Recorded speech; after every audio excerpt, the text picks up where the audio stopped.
সম্মানিত দর্শক, এখন যে বিষয়টি নিয়ে আলোচনা করব এটা অ্যাবসলিউটলি একটি পলিটিক্যাল অ্যানালিটিক্স। এটার সঙ্গে বাস্তবতার কোনো মিল আছে এটা যেভাবে বলা যাচ্ছে না, আর এটা যে ঘটবে না তাও কিন্তু বলা যাচ্ছে না।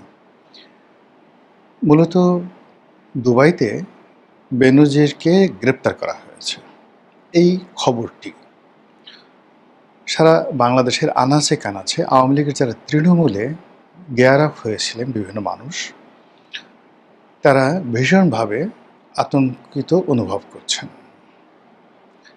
আওয়ামী লীগের যে সকল এজেন্ট, যে সকল কর্মী, যে সকল শুভানুধ্যায়ী যারা সরকারের মধ্যে আছেন, রাষ্ট্রযন্ত্রে মানে প্রশাসন যন্ত্রে আছেন, যারা ব্যবসায়ীদের মধ্যে আছেন, জনগণের মধ্যে আছেন, ভোল পাল্টে গেছেন, কেউ জামাতে মিশেছেন, কেউ বিএনপিতে মিশেছেন, তাদের সবার মধ্যেই এক ধরনের আতঙ্ক দেখা দিয়েছে। এবং এটাই জীবন।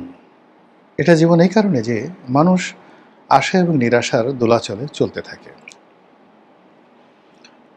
যেমন ধরেন, আপনি খুব বেশি আশাবাদী একটা বিষয়, ভীষণ রকম আশাবাদী, তো অনেক দিন খুব স্বপ্ন দেখলেন, আজ এটা হবে, কাল এটা হবে, পরশু এটা হবে, কিন্তু হঠাৎ করে ছোট্ট একটা দুর্ঘটনা ঘটলো। সেই দুর্ঘটনাটা অন্য সময় হলে আপনার গায়ে লাগতো না। যদি বিপদের দিনে আপনার এই দুর্ঘটনাটা ঘটতো, আপনি হয়তো গায়েই মাখতেন না। কিন্তু আপনি যেহেতু একটা সুখের স্বপ্ন দেখছেন, ঠিক সেই সময়টিতে এরকম একটি বিপদের ঘটনা সামনে আসার সঙ্গে সঙ্গে আপনার, যাকে বলা হয়, সমস্ত হিসাব এলোমেলো হয়ে যাবে। তো সেই দিক থেকে আওয়ামী লীগ গত ২ মাস ধরে, অর্থাৎ সরকারের প্রথম ১ মাস তারা আশায় ছিল তারেক রহমান সাহেব তাদেরকে একটা সুযোগ দেবে, রাজনীতি করার অনুমতি দেবে, এবং যেহেতু আমরা ভোট দিয়েছি, আমরা সরকারের অংশীদার হব, খুব দ্রুত নেত্রী ফিরে আসবে, আমরা ইলেকশন করতে পারবো, রাজনীতি করতে পারবো, অফিসগুলো খুলে দেবে, এরকম ১ মাস তারা বেশ একটা গিয়ার আপের মধ্যে ছিলেন। কিন্তু পরবর্তীতে দেখা গেল যে না, কিছুই হচ্ছে না, আগের মতো মব হচ্ছে। আওয়ামী লীগ অফিসগুলোকে খোলার চেষ্টা করেছেন, সেখানে আরও বেশি অতীতের ইনুস জামানার চাইতেও বেশি জুলুম অত্যাচার হচ্ছে। তারপর ৩২ নম্বরের সামনে দাঁড়াতেই দেওয়া হচ্ছে না। এখানে ছেলে নেই, বুড়ো নেই, নারী নেই, পুরুষ নেই, যারাই ৩২ নম্বরের সামনে একটু দাঁড়াচ্ছে, অমনি পুলিশ এবং বিএনপি যারা নেতাকর্মী তারা হামলে পড়ছেন। তখন আওয়ামী লীগের লোকজনের মধ্যে একটা, যাকে বলা হয়, মানে একটা প্রশ্নবোধক চিহ্ন, একটি আশ্চর্যবোধক চিহ্ন, এক্সক্লামেটরি সাইন আপ, এক্সক্লামেটরি, এটা শুরু হয়ে গেল। এ কি হলো? আমরা ভারতের কথা মতো, দাদাদের কথা মতো ভোট দিলাম, শেখ হাসিনা নির্দেশ দিয়ে দিলেন, আওয়ামী লীগের বড় বড় নেতারা দিল্লি থেকে, কলকাতা থেকে তাদেরকে নির্দেশনা দিলেন যে তোমরা বিএনপিকে ভোট দাও, বিএনপিকে ভোট না দিলে জামাত ক্ষমতায় চলে আসবে, আর জামাত যদি ক্ষমতায় আসে তা আজীবনের জন্য আমরা নিষিদ্ধ হয়ে যাব, কাজেই মন্দের ভালো বিএনপিকে ভোট দাও। কিন্তু বিএনপি ক্ষমতায় আসার পরে ঘটনাগুলো এমনভাবে ঘটলো, সবাই মনে করলো যে আরে এর সাথে তো ইউনূসের জামানাই ভালো ছিল, সেখানে কারো ক্ষমতা ছিল না, বিএনপির ক্ষমতা ছিল না, জামাতের ক্ষমতা ছিল না, এনসিপির ক্ষমতা ছিল না, একটা মগের মূল্যক ছিল। আর সেই মগের মূল্যকের মধ্যে যারা একটু মব করার চেষ্টা করতো তাদেরকে খুব সহজে কিছু মালপানি দিয়ে, কিছু সাহায্য করে, সহযোগিতা করে তাদেরকে ম্যানেজ করা যেত। তো এটিতে ভালো ছিল। কেন আমরা এই ঝামেলায় জড়াতে গেলুম? এই যখন কথাবার্তা, ঠিক সেই সময়টাতে হঠাৎ পার্লামেন্ট আইন করে সরকার আওয়ামী লীগকে নিষিদ্ধ করলো, আওয়ামী লীগের মাথায় বাস পড়লো। হায় হায়, এ তো দেখি মানে যুদ্ধ ছাড়া কোনো বিকল্প নেই। আওয়ামী লীগের কপালই এরকম, তারা মনে করলো যে আমাদের বোধহয় সারাটা জীবন এইভাবেই মানে নিষিদ্ধের বিরুদ্ধে, তারপরে ক্ষমতার বিরুদ্ধে, আমেরিকার বিরুদ্ধে লড়াই করেই আমাদেরকে আসলে সব কিছু অর্জন করতে হবে, কারো দয়া মায়া চলবে না। এরই প্রেক্ষিতে আওয়ামী লীগ আবার ঘুরে দাঁড়ালো এবং গত ২ মাস ধরে তারা বিভিন্ন হুমকি দিয়ে, ধামকি দিয়ে, তাদের নেত্রী বিভিন্ন কথাবার্তা বলে, তাদের নেতারা বিভিন্ন কথাবার্তা বলে, এবং প্রতিটি মুহূর্তে আওয়ামী লীগের মানে তাদের অসংখ্য নয়, কি বলবো, হাজার হাজার টেলিগ্রাম গ্রুপ রয়েছে, হাজার হাজার হোয়াটসঅ্যাপ গ্রুপ রয়েছে, এবং মোসাদের দেয়া হয়তো আমি বলতে পারি না। কোনো গোপন সফটওয়্যার, যে সফটওয়্যার তারা কিনেছিল রাষ্ট্রের জন্য, সেই সফটওয়্যারের কোনো কপি তাদের কাছে থাকতে পারে। তার মাধ্যমে তারা প্রতি মুহূর্তে একের পর এক গোপন বৈঠক করে যাচ্ছে। কখনো কখনো কোনো বৈঠকে মানে হাজার হাজার নয়, মানে হাজার হাজার নেতাকর্মী অংশগ্রহণ করছে। কি সফটওয়্যারের মাধ্যমে? সেখানে রাজনীতির মঞ্চে যেভাবে শেখ হাসিনা বক্তব্য দেন, সেভাবে বক্তব্য দিচ্ছেন এবং কিছু কিছু এইভাবে ভিডিও ফুটেজ, মানে অনেক নেতা আওয়ামী লীগের লোকজন তারাই এটা প্রচার করে দেন। যেমন সাইদ খোকন সাহেব, ঢাকার মেয়র, তার একটা ভিডিও ফুটেজ সাম্প্রতিক সময়ে এসে অসাধারণ চমৎকার গলায় তিনি কথা বলছেন সন্ন্যাসী বাবার মতো করে, লম্বা লম্বা চুল, কিন্তু তার কথার যে দীপ্তময়তা, তার যে দৃঢ়তা এবং যেভাবে রাজনীতির পরিপক্কতা নিয়ে তিনি সেই কথাগুলো বলছিলেন, এটি সাইদ খোকন সাহেব যখন তিনি ক্ষমতায় ছিলেন তিনি এত সুন্দর করে বলতে পারেনি। ফলে বিদেশে গিয়ে মনে হচ্ছে তার রাজনীতির যে প্রজ্ঞা, সাহস, ভাষার যে শৈলীটা, এটা বৃদ্ধি পেয়েছে। এবং একই সঙ্গে তার একটা আকর্ষণিক, একটা অজানু লম্বিত নয়, মানে ঘাড় পর্যন্ত তার যে লম্বা চুল, তার মুখে যে দাড়ি, একটা দেবত্ব দেবত্ব ভাব সেখানে চলে এসছে। তো এগুলো মানে কখনো জাহাঙ্গীর কবির নানক সাহেব, কখনো বাহাউদ্দিন নাসিম সাহেব, কখনো এই সাইদ খোকন সাহেব, তারা এই ধরনের হালকা ছোট ছোট ভিডিও, এটা বোধহয় পার্টিরই একটা ফোরামের যাকে বলা হয় সিদ্ধান্ত অনুযায়ী, এগুলো তারা জনগণের মধ্যে ছড়িয়ে দিচ্ছেন যেন আলোচনা চলে, বিতর্ক চলে তাদেরকে নিয়ে। কিন্তু সরকারের কোনো এজেন্সি এখনো পর্যন্ত বাংলাদেশের ভিতরে কোনো আওয়ামী লীগ নেতাকে বা শেখ হাসিনার সঙ্গে কোনো আওয়ামী লীগ নেতার যে টেলিফোন সংলাপ, স্কাইপের যে কথাবার্তাগুলো, এগুলো এখনো পর্যন্ত তারা ধরতে পারেননি, বের করতে পারেননি, ভাইরাল করতে পারেননি। ইট মিনস আওয়ামী লীগের হাতে এমন টেকনোলজি রয়েছে, প্রযুক্তি রয়েছে, যে প্রযুক্তিটি শতভাগ নিরাপদ এবং সেই প্রযুক্তিটি তারা নিজেদের মধ্যে এত চমৎকারভাবে তারা করছে, যেটি বর্তমান সরকারের যে ইনস্ট্রুমেন্ট রয়েছে বা বিএনপির যে বট বাহিনী রয়েছে, জামাতের যে বট বাহিনী রয়েছে, তারা সেই জায়গাটিতে এখনো ঢুকতেই পারছেন না।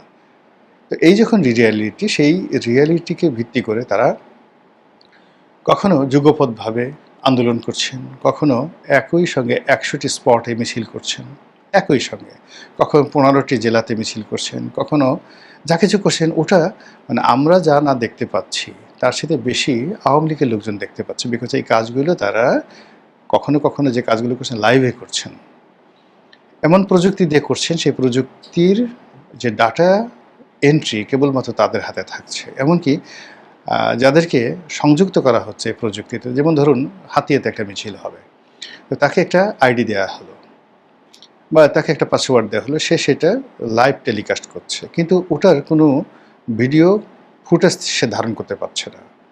কোন আইডি থেকে এলো বা কীভাবে এলো এটা ধরতে পারা যাচ্ছে না। ফলে কি হলো, ওটা মুহূর্তের মধ্যে আওয়ামী লীগের লোকজনই ইন্টারনেটে ছড়িয়ে দিলে ওই পর্যন্তই, কিন্তু এটার সাথে সাথে কারা জড়িত, কোথা থেকে আসছে, এটার আইপি প্রোটোকল কি, কোন দেশ থেকে এটা নিয়ন্ত্রিত হচ্ছে, কোনো কিছুই সরকারের যে সাইবার ক্রাইম ইউনিট রয়েছে তারা বুঝতে পারছে না। এবং আমাদের সাইবার ক্রাইম ইউনিট সম্পর্কে যে ধরনের কথাবার্তা আমি শুনতাম, আমার নিজের একটি সমস্যা নিয়ে আমি যখন এই সাইবার ক্রাইম ইউনিটে গেলাম, কথাবার্তা বললাম, আমি দেখলাম যে এখনও পর্যন্ত সেখানে আসলে ওই পর্যায়ে প্রযুক্তিটা ডেভেলপ করেনি। যেমন আমার যে ফেসবুক আইডি রয়েছে, সেই ফেসবুক আইডিতে আমারই লেখা কন্টেন্ট, সেই কন্টেন্টে দেখা গেল যে একটা ফেক ক্লেম সাবমিট করলো একটা পক্ষ, নাম দিল কালের কণ্ঠের নামে, একটা ভুয়া ফেক আইডি করে তারা সেখানে ক্লেম দিল। এবং এটা এতটা টেকনিক্যালি করা হয়েছে যে পুরো ফেসবুকের যে সিস্টেম রয়েছে, সেই সিস্টেম সেটা মনে করছে দে আর রাইট, আই এম রং।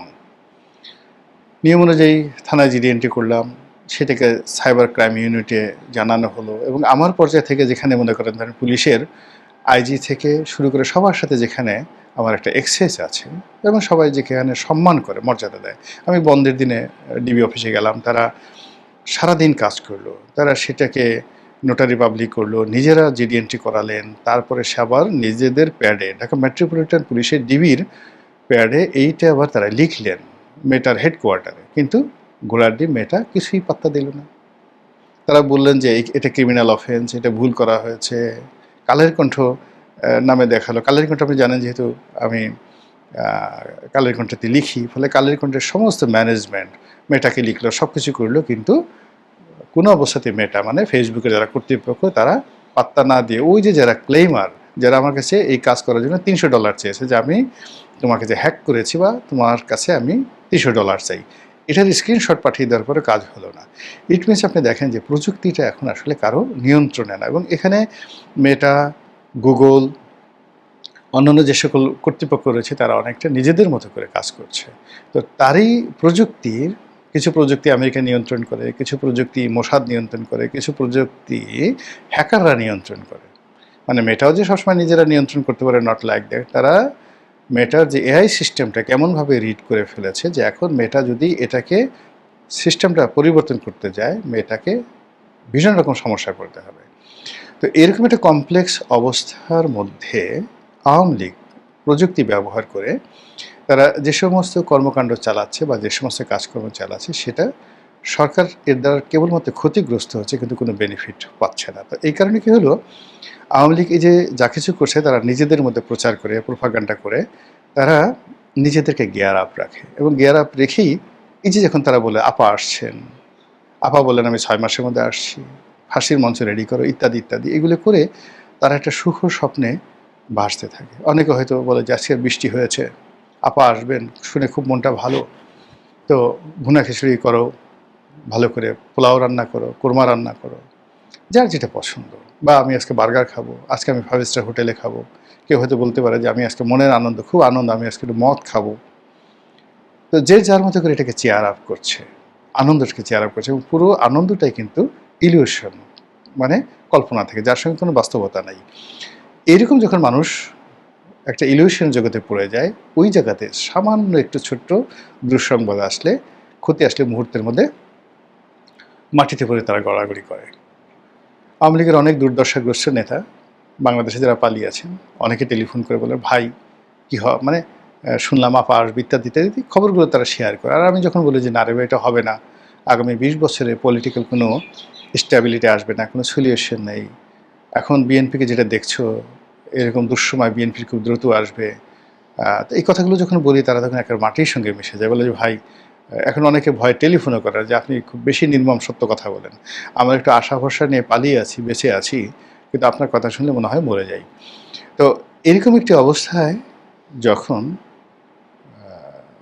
আওয়ামী লীগের সাবেক আইজি, মানে এখানে আসলে তাকে রাষ্ট্রের আইজি বলার সাথে মানুষজন আওয়ামী লীগের আইজি বলতে পছন্দ করেন, বেনজির আহমেদ, তিনি দুবাইতে ধরা পড়েছেন, এরকম একটা খবর ছড়িয়ে পড়েছে। আর এই খবর ছড়িয়ে পড়ার পর যারা দেশের ভিতরে পালিয়ে আছেন, দেশের বাইরে পালিয়ে আছেন, সবার মধ্যে একটা আতঙ্ক ছড়িয়ে পড়েছে। দুবাইতে আপনি জানেন যে শামীম ওসমান সাহেব আছেন, অনেকে মানে এই যে শফিক নামে একজন ভদ্রলোক আছেন, যাকে সবাই ডাস্টবিন শফিক বলেন, গালি দেন, যদিও আমি তাকে কখনোই ডাস্টবিন শফিক বলতে রাজি নই। জনাব শফিক প্রেস সচিব ডক্টর মোহাম্মদ ইউনূস, তো তিনি বললেন যে এই লোকটি ধরা পড়েছে, বেনজির, খুব বাজে একটা শব্দ, স্বভাবত তিনি যেরকম শব্দ ব্যবহার করেন সেই শব্দ ইউজ করে, এর পরের পালা কার, অমুকের অমুকের। স্পষ্ট তিনি ইঙ্গিত করলেন যে দুবাইতে আমরা এর আগে একটা ছবি দেখেছিলাম, অনেকে দুবাইতে পালিয়েছেন, এর মধ্যে সাবেক ভূমিমন্ত্রী জাবেদ ছিলেন, শামীম ওসমান সাহেব ছিলেন। তো বলার চেষ্টা করছেন যে সরকারের কর্মকুশলতায়, আমেরিকার কর্মকুশলতায়, আন্তর্জাতিক অঙ্গনের যে বাংলাদেশের ক্রিমিনালদের সম্পর্কে, যাদেরকে সরকার ক্রিমিনাল মনে করে এই মুহূর্তে, তাদের উপর থেকে আন্তর্জাতিক অঙ্গন হাত উঠিয়ে নিয়েছে, এবং তাদেরকে একে একে ধরে ধরে প্যাকেট করে বাংলাদেশে পাঠানো হবে। আর এর ধারাবাহিকতায় ধীরে ধীরে ধীরে ধীরে কলকাতার লোক ধরা হবে, ধীরে ধীরে লন্ডনে যারা আছেন তাদেরকে ধরা হবে, ইতালিতে যারা আছেন, আমেরিকাতে যারা আছেন তাদেরকে ধরা হবে, এবং সবার শেষে শেখ হাসিনাকে পাঠানো হবে। তো এই যে আওয়ামী বিরোধী শক্তিগুলো আবার এই যে ন্যারেটিভ করার সুযোগ পাচ্ছে, এটাকে তাৎক্ষণিকভাবে আসলে আওয়ামী লীগের লোকজন মোকাবেলা করতে পারছে না, তারা হতাশ হয়ে যাচ্ছেন। হায় আল্লাহ, আমাদের এখন কি হবে, বেনজির সাহেবের মতো লোকজনকে ধরে ফেললো, তাহলে আমি একজন অল্প কয়েকদিনের মন্ত্রী ছিলাম, সংসদ সদস্য ছিলাম, এখন লন্ডনে পালিয়ে আছি। আমাকে যদি ধরে ফেলে, আমার বিরুদ্ধে বাংলাদেশে মামলা আছে ১০-১২টা, ২০টা, ২৫টা, ১০০টা। আমাকে ধরলে কি হবে? এই যে টানাপোড়েন, এই টানাপোড়েনের মধ্যে দেশ চলছে। কোথায় গিয়ে এটি স্থির হয় একমাত্র আসমানের মালিকই বলতে পারবেন।